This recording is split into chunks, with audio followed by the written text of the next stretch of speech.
Janeiro de 1945. O inverno não apenas congela rios e estradas, ele congela decisões. Do lado alemão, oficiais olham mapas que já não correspondem à realidade. Divisões existem no papel, mas não no terreno. Falta combustível, falta munição, falta gente. O que sobra é o frio cortante, o silêncio tenso antes da avalanche. E a sensação incômoda de que algo grande demais está prestes a acontecer. Do outro lado da linha, o Exército Vermelho não espera a primavera. Ele usa o inverno como lâmina. Em um intervalo de dias, a artilharia soviética transforma posições alemãs em crateras fumegantes. Não é um ataque cauteloso, é um golpe contínuo, profundo, calculado para romper tudo de uma vez.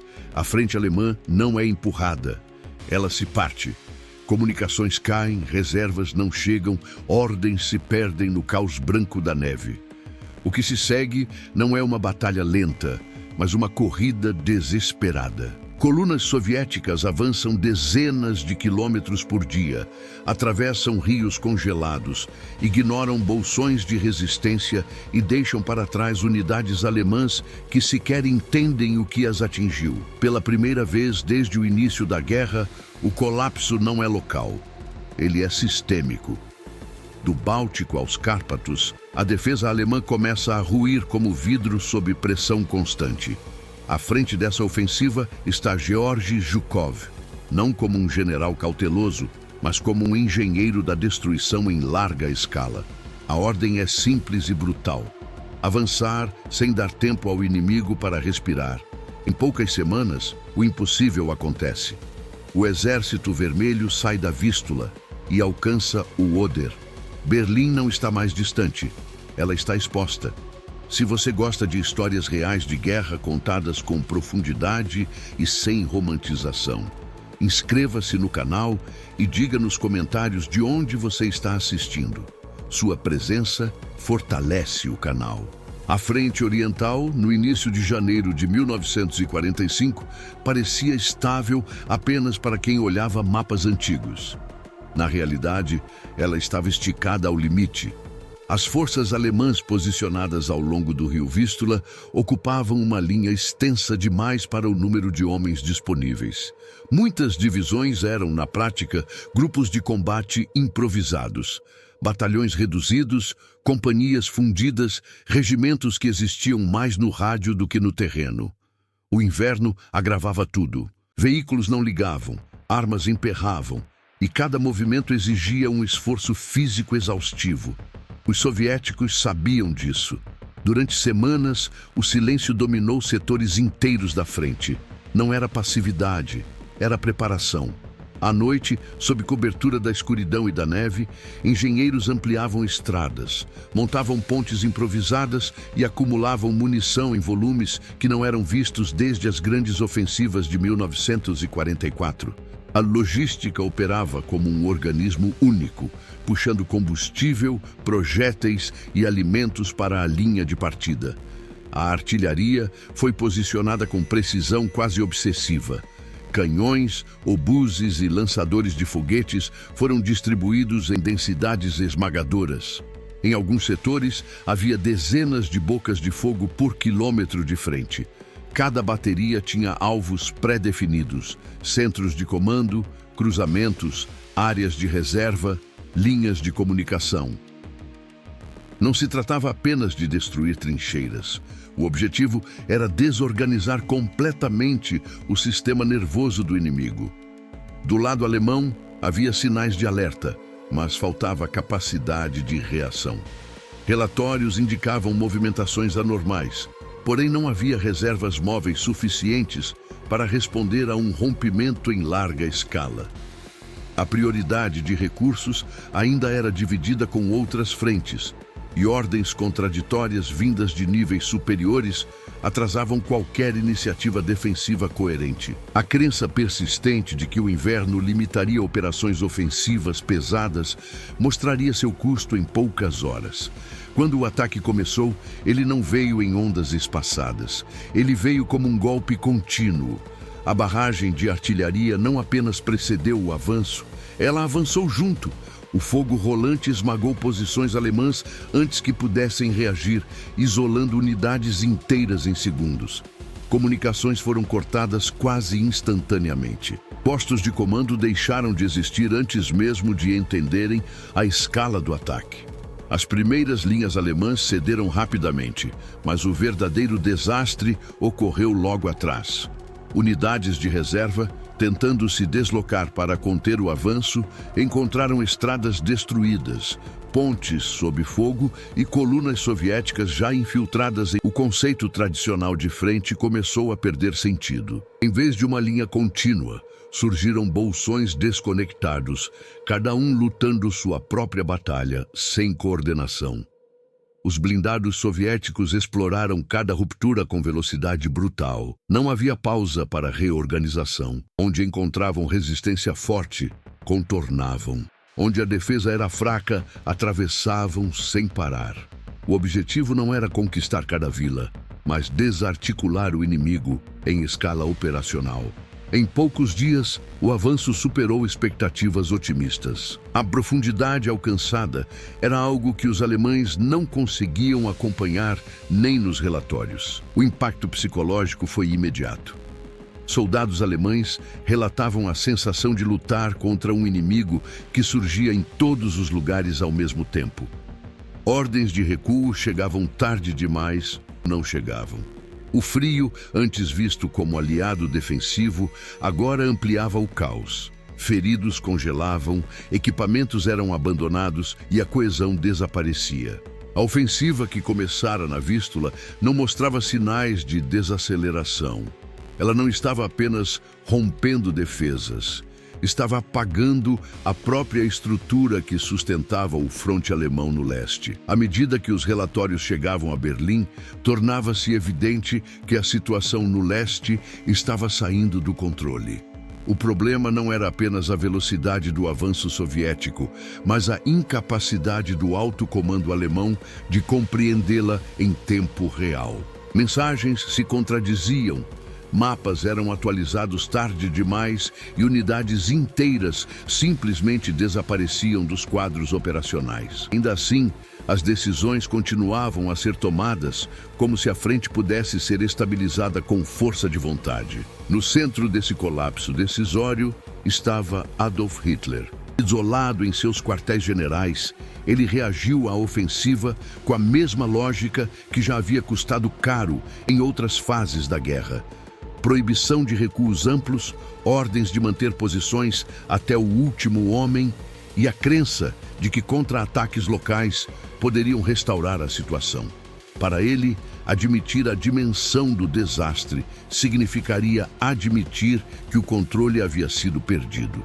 O Estado-Maior do Exército Alemão tentava, discretamente, adaptar-se à realidade. Alguns oficiais defendiam retiradas organizadas para linhas mais curtas e defensáveis, especialmente atrás do Oder. No papel, isso fazia sentido. Na prática, essas propostas esbarravam em ordens diretas vindas do topo. Cada solicitação de recuo precisava ser aprovada, e cada hora de atraso tornava o recuo menos viável. Quando a permissão finalmente vinha, muitas unidades já estavam cercadas ou em fuga desordenada. A tentativa de reunir reservas revelou outro problema estrutural. Não havia forças móveis suficientes. Divisões blindadas existiam apenas nominalmente. Faltavam tanques, combustível e tripulações treinadas. Unidades recém-formadas, compostas por recrutas apressados e veteranos exaustos, eram lançadas à frente com missões impossíveis. Conter colunas soviéticas que avançavam dezenas de quilômetros por dia. O resultado era previsível. Esses contragolpes se desfaziam em horas, às vezes em minutos. As comunicações do alto comando refletiam o pânico crescente. Ordens eram emitidas e revogadas no mesmo dia. Setores considerados secundários tornavam-se críticos da noite para o dia. Comandantes locais, percebendo o risco de aniquilação total, tomavam decisões por conta própria, ignorando instruções superiores. Cada iniciativa isolada, porém, aprofundava a fragmentação do esforço defensivo. Enquanto isso, a propaganda insistia em narrativas de resistência heróica e vitórias táticas inexistentes. Essa desconexão entre discurso e realidade agravava o moral das tropas. Soldados que recuavam sob fogo constante ouviam pelo rádio mensagens que falavam em linhas firmes e situação sob controle. A confiança na liderança, já abalada, começou a se dissolver rapidamente. O erro central do alto comando alemão foi tratar a ofensiva como uma crise temporária, não como uma ruptura estratégica. Em vez de reconhecer que a frente havia sido quebrada em profundidade, tentaram remendar pontos isolados. A guerra de movimento, que outrora havia sido a especialidade alemã, agora era dominada pelo inimigo. Cada dia de hesitação ampliava a distância entre o que Berlim ordenava e o que os comandantes no terreno conseguiam executar. Quando finalmente ficou claro que o Exército Vermelho estava se aproximando do Oder, a percepção mudou. Tarde demais. O que restava não era uma linha defensiva sólida, mas uma sucessão de posições improvisadas, ocupadas por tropas cansadas, mal equipadas e sem esperança real de reversão. O alto comando alemão já não ditava o ritmo da campanha. Ele apenas reagia aos golpes, sempre um passo atrás. Depois do rompimento inicial, a ofensiva soviética entrou em sua fase mais perigosa e mais decisiva. Não se tratava mais de quebrar defesas organizadas, mas de avançar mais rápido do que o inimigo conseguia compreender. As colunas do Exército Vermelho passaram a operar quase sem referência a uma linha de frente contínua. O avanço era guiado por objetivos profundos, não por posições intermediárias. Cada hora contava. As estradas congeladas, que para os alemães representavam obstáculos, tornaram-se corredores de velocidade para os soviéticos. Blindados, avançavam dia e noite, muitas vezes sem desligar motores, aproveitando o solo endurecido pelo frio extremo. A infantaria mecanizada seguia logo atrás, protegendo flancos e eliminando resistências isoladas. Onde surgia oposição significativa, ela era contornada. A prioridade era manter o ritmo, não limpar o terreno. Os rios, tradicionalmente barreiras naturais, perderam parte de sua importância. Muitos estavam parcialmente congelados, permitindo travessias improvisadas. Em outros pontos, engenheiros soviéticos atuavam sob fogo, montando pontes de campanha em poucas horas. O Varta, o Pilika e inúmeros cursos d'água menores foram cruzados com uma rapidez que surpreendeu completamente os defensores. A doutrina soviética de engenharia em combate mostrou sua maturidade.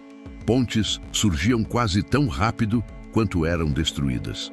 Nas retaguardas alemãs, o efeito foi devastador. Unidades que acreditavam estar longe da linha de frente viram colunas inimigas surgir de forma inesperada. Depósitos de suprimento foram capturados intactos ou destruídos às pressas. Postos de comando improvisados eram abandonados sem ordem clara. A sensação predominante era de cerco iminente, mesmo quando não havia ainda um fechamento completo. O medo de ficar isolado passou a ditar decisões. O fluxo de refugiados civis intensificou o caos. Cidades e vilarejos encheram-se de colunas em retirada. Soldados, veículos avariados, carroças, famílias tentando escapar do avanço. Estradas congestionadas dificultavam qualquer movimento organizado de tropas. Para os comandantes alemães, a retaguarda deixou de ser um espaço de reorganização e passou a ser um campo de obstáculos imprevisíveis. Enquanto isso, os soviéticos mantinham pressão constante. Grupos avançados capturavam cruzamentos-chave, cortavam ferrovias e interrompiam linhas telefônicas. Cada ruptura ampliava o efeito dominó. A ausência de reservas móveis alemãs tornava impossível selar essas brechas. O avanço, que começara como uma ofensiva planejada, assumia agora a forma de uma perseguição implacável. O Oder surgia como o próximo grande obstáculo e como a última esperança defensiva real antes de Berlim. Para o alto comando alemão, alcançá-lo significava ganhar tempo. Para os soviéticos, significava não permitir esse tempo. As primeiras unidades avançadas chegaram às margens do rio antes que qualquer linha defensiva coerente pudesse ser estabelecida. Em vários pontos, travessias preliminares foram realizadas quase por surpresa, aproveitando a desorganização inimiga. A corrida para o Oder não foi apenas uma questão de quilômetros conquistados, foi uma corrida contra o colapso total do inimigo. Cada ponte capturada intacta, cada travessia bem-sucedida, aprofundava a crise alemã. Quando o Exército Vermelho finalmente consolidou posições ao longo do rio, ficou claro que algo irreversível havia ocorrido. A distância até Berlim havia se encurtado drasticamente, não apenas no mapa, mas na realidade estratégica da guerra. Quando as primeiras unidades soviéticas alcançaram o rio Oder, a ofensiva entrou em uma nova fase. O avanço fulminante dera lugar a um momento crítico: transformar velocidade em posição. O Oder não era apenas um obstáculo natural, era a última grande linha defensiva antes de Berlim. Do lado alemão, ainda existia a esperança de que ali fosse possível estabilizar a frente. Do lado soviético, a prioridade era impedir que essa esperança se materializasse. As margens orientais do rio foram rapidamente ocupadas e fortificadas. Unidades de infantaria estabeleceram cabeças de ponte sob condições difíceis, muitas vezes em meio a fogo esporádico e temperaturas extremas. Engenheiros trabalharam sem pausa, ampliando travessias improvisadas e reforçando pontes de campanha. Cada posição consolidada reduzia a capacidade alemã de reorganizar uma defesa coerente. O tempo, mais uma vez, jogava contra Berlim. A reação alemã foi fragmentada. Contra-ataques locais foram lançados com forças insuficientes, frequentemente sem coordenação entre infantaria, blindados e apoio de artilharia. Em vez de expulsar os soviéticos de suas cabeças de ponte, esses ataques apenas consumiam os últimos recursos disponíveis. Em alguns setores, as forças alemãs conseguiram atrasar o avanço por horas ou dias, mas nunca revertê-lo. A iniciativa permanecia firmemente nas mãos do Exército Vermelho. Para os soviéticos, o Oder representava algo mais do que uma linha no mapa. Ele simbolizava a transição de uma ofensiva de ruptura para a preparação do golpe final. Artilharia pesada começou a ser deslocada para posições avançadas. Depósitos de munição surgiram nas margens do rio. Estradas foram reparadas e ampliadas para sustentar o fluxo constante de suprimentos. O aparato necessário para um cerco em grande escala começava a tomar forma. A proximidade com Berlim alterou o tom das operações. Relatórios passaram a mencionar distâncias em quilômetros que antes pareciam impensáveis. O impacto psicológico foi profundo. Para os soldados alemães, a capital deixara de ser uma abstração distante. Ela agora estava diretamente ameaçada. O colapso não era mais apenas militar, era simbólico. A ideia de invulnerabilidade do coração do Reich se desintegrava. No comando soviético havia cautela misturada com confiança. Sabia-se que avançar até Berlim sem consolidar flancos seria arriscado. Bolsões alemães ainda existiam, especialmente na Pomerânia e na Silésia. No entanto, o fato central era inegável. O Exército Vermelho havia imposto uma situação estratégica irreversível. Mesmo uma pausa operacional não mudaria o equilíbrio de forças. Ela apenas adiaria o desfecho. Do lado alemão, as tentativas de improvisar uma defesa do Oder esbarravam em limitações extremas. Faltavam homens, armas pesadas e, sobretudo, tempo. Unidades recém-formadas eram enviadas para a linha sem treinamento adequado. O comando tentava transformar o rio em uma muralha, mas sem os meios necessários para sustentá-la. Cada dia que passava, fortalecia as posições soviéticas e enfraquecia as chances de resistência eficaz. Quando o Exército Vermelho concluiu a consolidação inicial ao longo do Oder, a realidade tornou-se impossível de negar. Berlim estava ao alcance operacional. A ofensiva Vístula-Oder havia cumprido seu objetivo estratégico maior: quebrar a espinha dorsal da defesa alemã no leste e posicionar as forças soviéticas para o ataque final. O desfecho da guerra na Europa deixara de ser uma questão de se, passara a ser apenas de quando. A Operação Vístula-Oder não foi apenas mais uma ofensiva bem-sucedida do Exército Vermelho. Ela representou uma ruptura definitiva no equilíbrio estratégico da guerra na Europa. Em poucas semanas, aquilo que o comando alemão tentara preservar por anos, profundidade defensiva, tempo de manobra e capacidade de reação, foi destruído de forma irreversível. Do ponto de vista territorial, o avanço foi extraordinário. Centenas de quilômetros conquistados em pleno inverno, atravessando rios, centros urbanos e regiões industriais vitais. Mas o verdadeiro impacto não pode ser medido apenas em mapas. O que se perdeu para a Alemanha foi a capacidade de organizar uma defesa coerente no leste. A frente deixou de ser um sistema funcional e passou a ser uma sucessão de improvisações condenadas ao fracasso. A ofensiva demonstrou a maturidade operacional soviética em seu ponto mais alto. Planejamento em profundidade, logística eficiente, emprego massivo e coordenado de artilharia, blindados e engenharia de combate. Não houve dependência de improviso ou sorte. O sucesso foi produto de método. Cada fase da operação alimentava a seguinte, criando um efeito cumulativo que o inimigo não conseguia interromper. Para o alto comando alemão, a derrota foi mais do que militar, foi conceitual. As decisões tomadas durante a ofensiva revelaram uma liderança incapaz de se adaptar à realidade do campo de batalha. A insistência em manter posições inviáveis, a negação da escala do colapso e a ausência de reservas móveis selaram o destino do fronte oriental. Quando a ameaça foi plenamente reconhecida, já não havia meios para revertê-la. O impacto psicológico foi igualmente decisivo. A queda abrupta da distância até Berlim destruiu qualquer ilusão de controle. Tropas, oficiais e civis passaram a operar sob a certeza de que o fim se aproximava. A guerra deixou de ser uma luta por vitória e tornou-se uma tentativa desesperada de adiar o inevitável. Esse colapso moral minou ainda mais a capacidade de resistência alemã nos meses seguintes. Do lado soviético, a operação confirmou algo fundamental.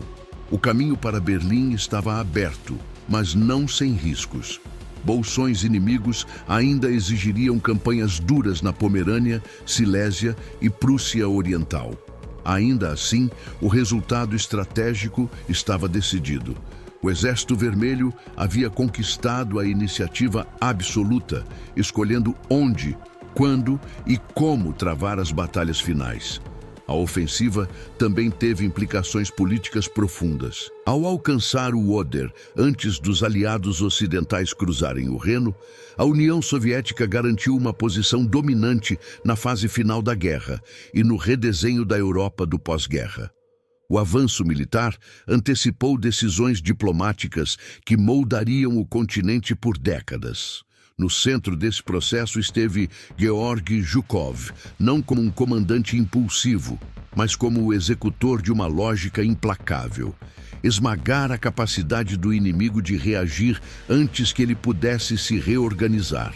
A Vístula Oder foi o exemplo máximo dessa lógica aplicada com eficiência brutal. Quando as tropas soviéticas se firmaram às margens do Oder, a guerra já estava decidida em essência.